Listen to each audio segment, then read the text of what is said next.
Welcome to everyone to the Nourish by Claudia channel. I am so excited today because I'm sharing this space with Sarah.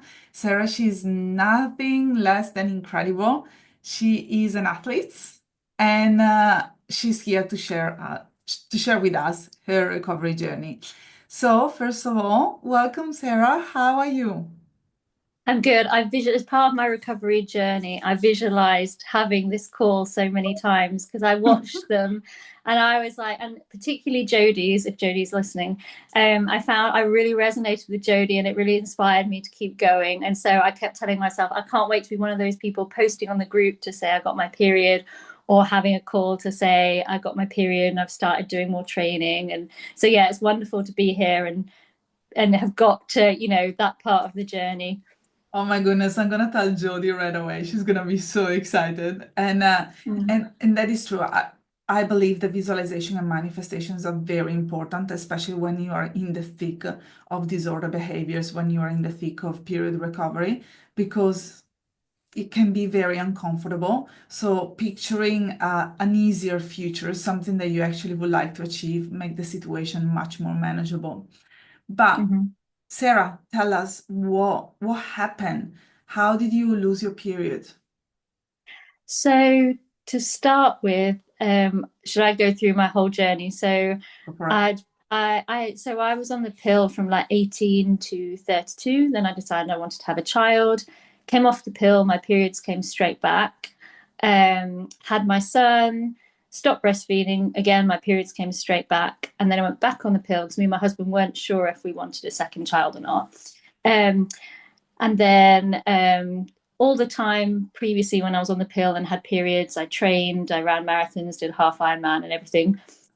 What happened when my story started was during COVID and post baby. I was like, oh, I've got all this time now with COVID and I've got brain capacity. Oh, why don't I try and lose a little bit of weight off my stomach?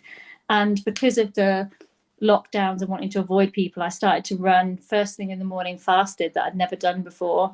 And I found that I lost, I would say, about half a stone in weight, and I started fasted training. And I didn't know there was anything wrong because I was still on the pill, and I stayed that weight thinking, oh, I'm getting faster, I'm super healthy. In fact, I thought I was really, really healthy because I was doing a mix of pole dance in the gym and running. I wasn't taking a rest day, but because I felt amazing, I was like, oh wow, I'm so healthy. I can do all these pull-ups. I can do all this stuff. And then I came off the pill because my husband had the snip, and so I didn't need to be on hormones anymore. And it was like, where's my period? And I knew it wasn't right because of before when I come off the pill and my period came straight back. So I went to the doctor and he said, give it 6 months. And then I went to a specialist and he said he thought I had hypothalamic amenorrhea and that perhaps I should reduce my training and start eating more, but he couldn't quantify exactly what to do.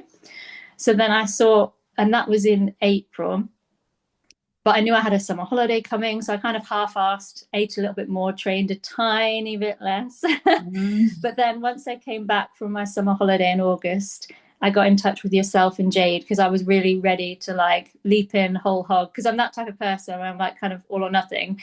And the specialist I saw in the October said that I shouldn't go a year off the pill without a period. So basically by the August, I was like, oh my God, I've only got 2 months to get my period back. I need to be all in.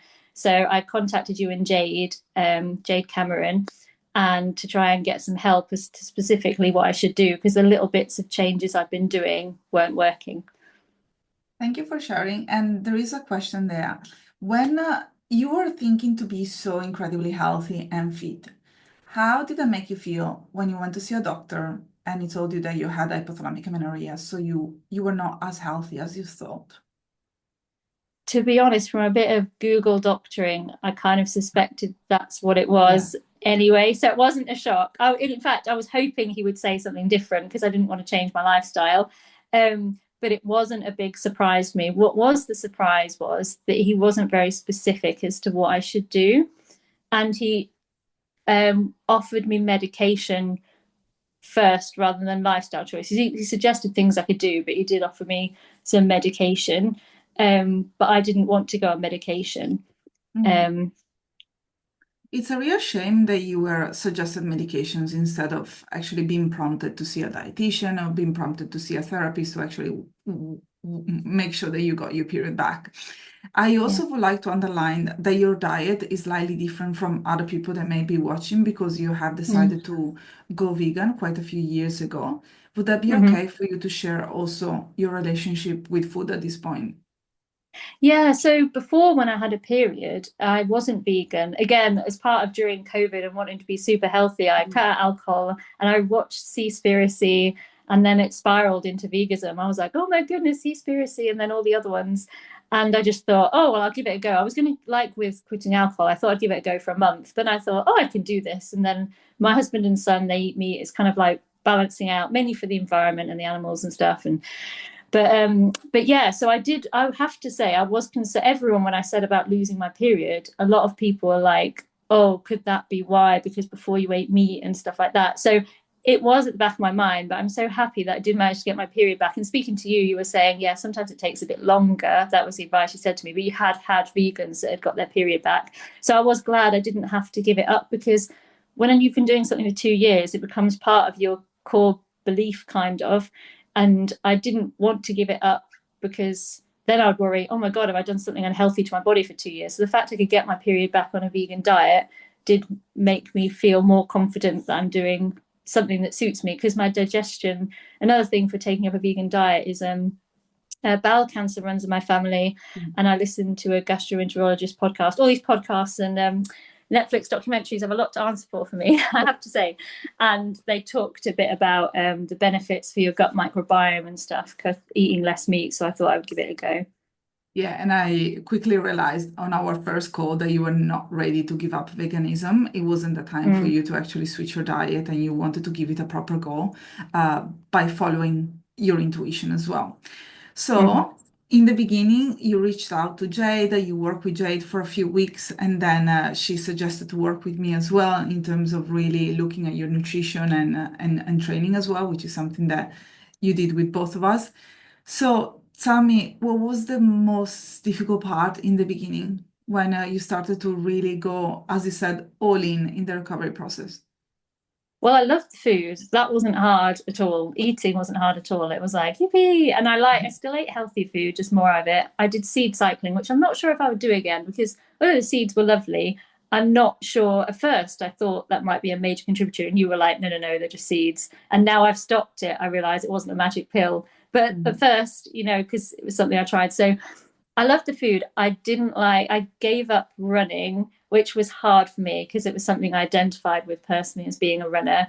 And not pushing it during my training sessions was something I felt difficult as well. So I was doing pull ups training every morning and I decided to quit that. So the hardest bit was, and gaining weight, obviously, gaining weight and not pushing it during my sessions and giving up running was the hardest bit.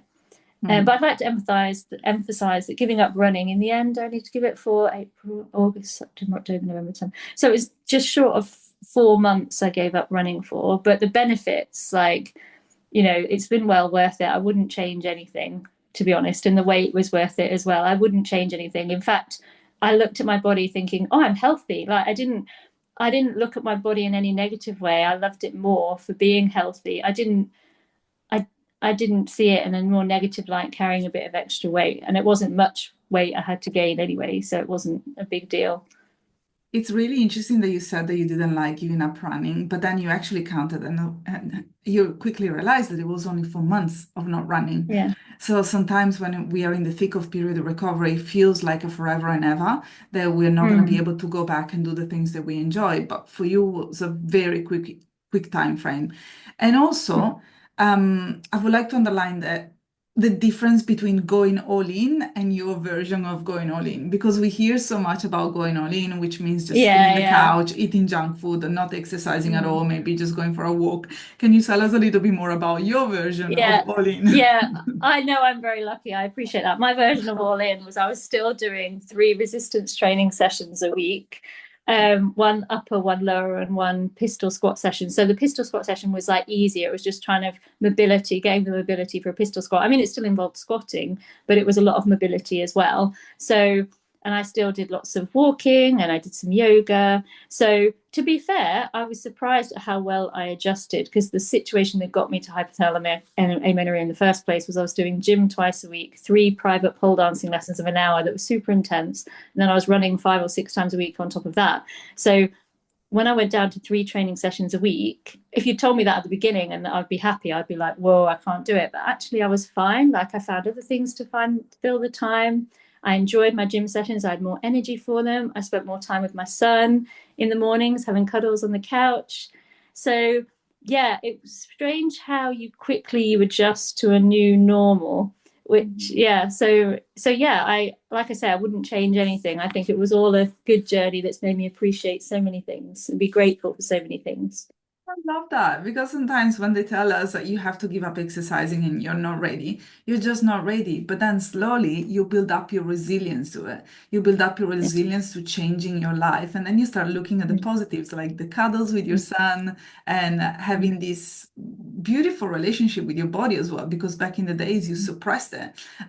You shut down your reproductive system, and now you're actually witnessing your body coming back to life. Sarah, can you tell us a little bit more about what gaining weight felt like for you? So um, it was quite a good excuse to buy new clothes. So I managed to, yeah. So that was quite a good thing. It was a good excuse to buy new clothes.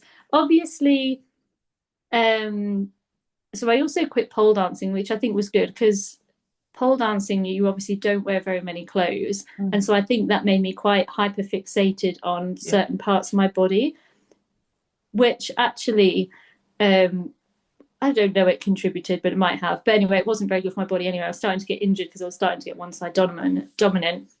But to be honest, like, I've never looked at my body since gaining weight and thought, oh, I like it any less. Like, never. I mean, I would say my holiday photos where I'd gained like a couple of pounds, I was more fixated on it, even though I'd only gained a couple of pounds. I think it's because of the headspace I was in, because that's before I properly did the work with Jade on the mindset and you with the training. But now, even though I can't remember how much I gained, but it was more than a couple of pounds, I'm happier with my body. I think it's a lot to do with how you feel about your body inside rather than the way it looks. And because the weight gain is very gradual, um, I mean, you could compare to where you were, but I don't look at my body and hate it. I look at my body and I love it. So, and it's doing all the things. I mean, when I run now, I'm a bit heavier, a bit slower, but I chat and I run and I enjoy it and I feel grateful to be able to run. So, yeah, it's been worth it. But yeah, so I don't, yeah, I suppose that's the way I feel about it. I thought I would, if someone told me at the beginning you'd have to reach X weight to get your period back, I'd have been like, oh my God, it'll be the end of the world. But gradually, your brain just shifts, and it's not, you don't get so fixated on your weight. Like, and that fixation on weight is what got you there in the first place. Yeah. So, Spoiler alert, she went back to running. And that's something that yeah, we are yeah. going to discuss quickly. But can you, I actually would like to spend an extra couple of minutes here because this is so important and it's going to resonate with Mm, so many women that are struggling with the weight gain. You said mm, that you tend to hyperfixate in your body changing when it's actually happening that very moment. How did you mm. manage to move through that discomfort and let's say also to push through so that you could get your period back? What was really helpful for you? Like I say, just wearing nice clothes. Mhm. Um, yeah, I would. It's a long time ago now, so it's trying to think back. Well, a long time ago, it was October. I got my period back, and up until August to October is when I gained some weight. So it's hard to think really about. Yeah, I would say just wearing nice clothes and wearing things that make me feel good. I would say is what, and thinking about looking at a healthy body rather than like the flattest stomach ever. Thinking about looking at a healthy body Yeah. and being grateful for when you get the body that's having a period back, you can build in your training again, and you can work out what healthy looks like.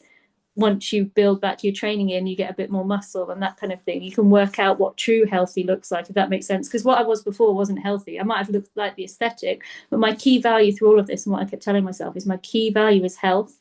So I don't want to look at a body that I think looks, that looks fit, but it's not healthy. That's not my key value. So I wanted to look at a healthy body and then work out what that looked like for me. You actually share three very important points. So, when you Yeah. were in the thick of period recovery and your body was changing, there are three important things that you did. One, Mm, really focusing on your real values, which is being mm, healthy, not just mm, looking a certain way, but being healthy and going back to that.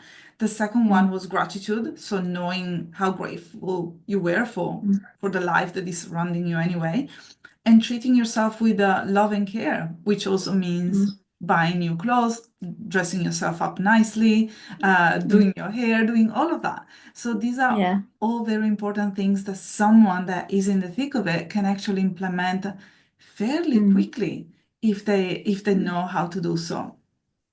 Um, Yeah. and Sarah, tell me, did you ever get to a place in recovery where you started really comparing with other people that maybe you've seen online, or that you received judgments that made you feel quite unsteady in your feet? So strangely enough, the only time I did so I'm a triplet, which played a big part in some of the stuff that caused hypothalamic amenorrhea because we're always being compared to each other. We compare each other. One of my sisters is about the weight I was when I had hypothalamic amenorrhea. She's on contraceptives. I don't know what her hormones are like, and obviously being heavier than one of my sisters wasn't. I didn't like that comparison, but and it was triggering, I must say. But now I just think, I'm healthy. It's only a little bit different.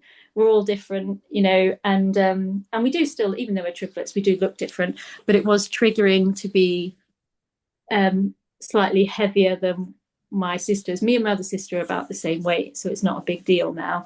It's kind of yeah, I just kind of made peace with it. But funnily enough, the most triggering thing was 2 days before I got my period, I was going to watch my sister run a race, and it was a race we usually all three of us run. And I wasn't running it because I was recovering my period. And so it was a super triggering weekend. We went shopping together. Funnily enough, I fit in all the same clothes sizes I normally do, which made me feel better. But my sisters commented on my bum looking juicy. And I was like, actually, yeah, I've put on a bit of weight. My bum is juicy. That's good. I fit in the same size, but I fill it out better. um, but it was slightly triggering, I must say, still. But then it was that Sunday I got my period back and I cried, and I was like, that's better. It was a better feeling getting my period back than it would have been getting a PB on that race, which my sister did. I watched her get a PB. I was very happy for her. But at the end of the day, it was better for me. It felt better getting my period back than that race PB, which made me realize that I'd done all the hard work and it was worth it. Another great reminder of sticking to your values. And to you was Yeah. getting your period back and feeling healthy. Mm. Um, I don't completely agree with people giving body comments. You are very aware of my take on Yeah. that, but that's okay. Sometimes it's also very good to say, I got a juicy bum. That's what I got because I work really hard for it. So I'm gonna own it Yeah. instead of shying away from it. Um, Yeah. and now, Sarah. One fire question. Have you changed your diet or are you still focusing on a vegan diet? I'm still on a vegan diet, yes. I mean, And I have the occasional, my son and my husband eat meat, so there's the odd bit of milk chocolate lying around that might happen to slip in my mouth. But generally, I'm like 98% vegan, or the odd, if my son leaves a little bit of ice cream. But yeah, generally, it's like only if something's going to go in the bin and it's something that I used to really like, I'm like, oh, go on then. But generally, it's 98% vegan. Everything I make for myself, everything I buy, is vegan. okay. And have you found yourself eating more, less, or kind of the same since you recovered? So as soon as I recovered my period, I didn't change anything for 2 months. So I recovered my period October 12th, and I didn't change anything for two cycles. And then it was the 8th of December. 8th of December, I went for my first run. That was amazing. It really felt amazing. Um, yeah, so I didn't change anything for 2 months. And I think, I don't know whether in hindsight, maybe I would have. I mean, you never know. It was more important to keep my period. So I'm happy. And I followed advice to not change anything for 2 months. And then we just gradually each cycle build in a run. So now I'm doing 3 strength trainings and 3 runs a week. And I'm happy with that, and a rest day. And I'm happy with that. I don't want to build up any more training sessions. I just want to gradually build in speed and distance into my running. But I knew I was lucky to be having recovered my period, having 3 strength training sessions in a week. So that's why I was happy for 2 months, just to keep it like it was, because I knew I was doing more than a lot of people who recovered their period. And also the month I recovered my period, I had COVID. And so I had a week doing nothing. And I was like, oh, maybe that's what made the difference. Maybe not ramp things up. And I followed yours and Jade's advice, not to have one period and then change anything, just keep it steady for a bit. Can we just say it out loud? 3 sessions at the gym and three Yeah. runs a week. Yeah. Yeah. That's someone else's dream. And it's Yeah. definitely your dream because from the Yeah. very beginning, I've always defined you as an athlete because you Mm. eat like an athlete, you exercise like an athlete. Now we really need to understand how we can incorporate resting as an athlete, which is Yes, yes, no, for possibly the sure. work in progress. Yeah, yeah, no, for sure. And I've really enjoyed the process. Like I say, everything's a process. You don't have to be in the same place all the time. Like I've had a super skinny phase that wasn't healthy. And weirdly, I wasn't content with my body when I was super skinny. So that's what I used to tell myself when I was a bit heavier. I was like, you were never thin enough when you were thin. So what, you weren't content then. So what's the difference? You know what I mean? Like at the time I was, because I was so fixated on, not so much, I wasn't fixated on the way I looked, but if I looked in the mirror, I never saw perfection. You know what I mean? I never saw that anyway. So that's why I was like, what's the difference of putting on a bit of weight? It's not, you know what I mean? But what I want to Absolutely. see is healthy. Um, I never felt I looked like anyone in a magazine or anything like that anyway. But yeah, so not that I would want to, but yeah.